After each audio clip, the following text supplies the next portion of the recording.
Greetings, I am Borak. I've learned a thing or two about fighting alone in the dark places of the world, and the first lesson is this.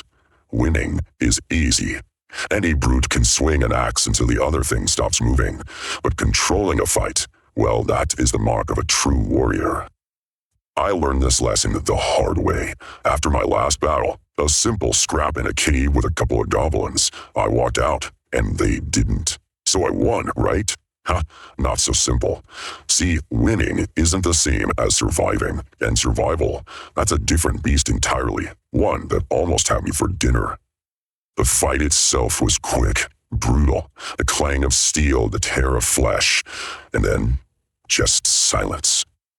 You know that kind of quiet, the kind that's so heavy it feels like it's crushing you, when you're the only one left breathing? Standing there with the stink of goblin blood in the air, I realized the real cost of fighting alone. The real fight, it wasn't with them. It had just started, inside of me. You have to understand this. Every victory has a price, and when you're alone, you pay it all yourself. There's no one to watch your back, no one to cover your mistakes. It's just you and the cold, hard numbers of the fight. This is what I had left. Three drops of life between me and the long sleep. That's it. One lucky shot, one rusty trap on the floor, even just stumbling in the dark, and that would have been the end of Gorok. When you don't have a pack, the line between victory and a shallow grave is razor thin. Here's a truth you have to accept, deep down in your bones. They will always have more bodies on the field, which means they get more chances to hit you, more actions.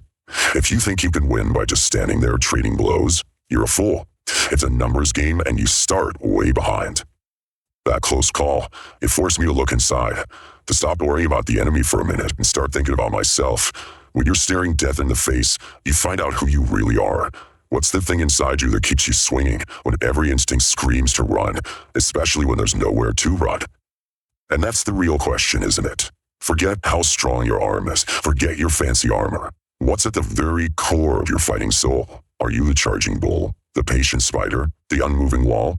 Because if you don't know the answer, trust me, the battlefield will teach you, and it's a cruel teacher.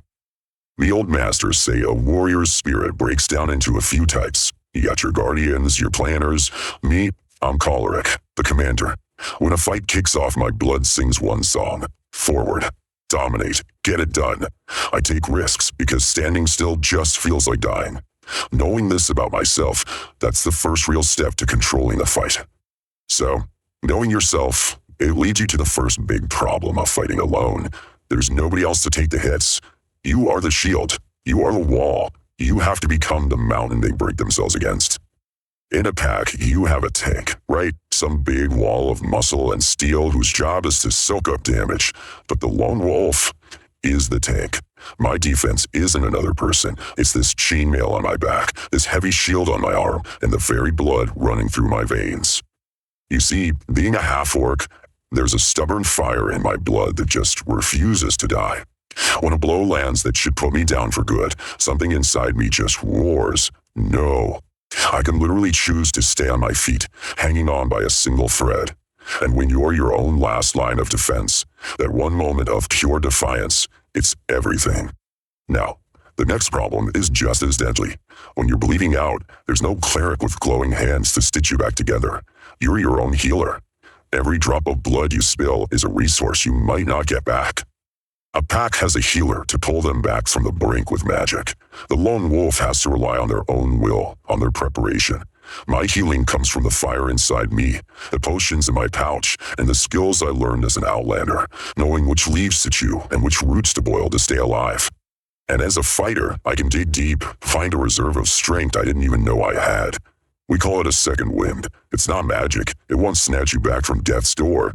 But that burst of vitality, that little bit of health, it can be the difference between falling to the next blow and living long enough to land your own.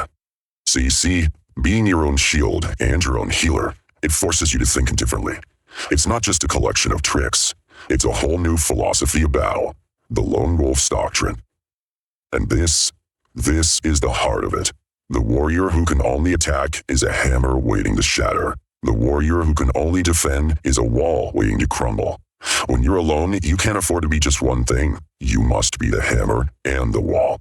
You have to be everything at once because you have no one else. This is the thinking that kept me alive in that cave. It's simple, brutal logic. Okay, if I attack Goblin A, can Goblin B kill me before I get another turn? If the answer is yes, then everything changes. I have to use my second wind. I have to drink a potion. I have to do whatever it takes to drop one of them now, because surviving this turn is the only way you get to have a next one. So remember this, strength will fail you, courage will falter. The only thing that will see you through the silence at the end of the fight is wisdom. Knowing your limits, knowing your heart, knowing when to be the hammer and when to be the mountain.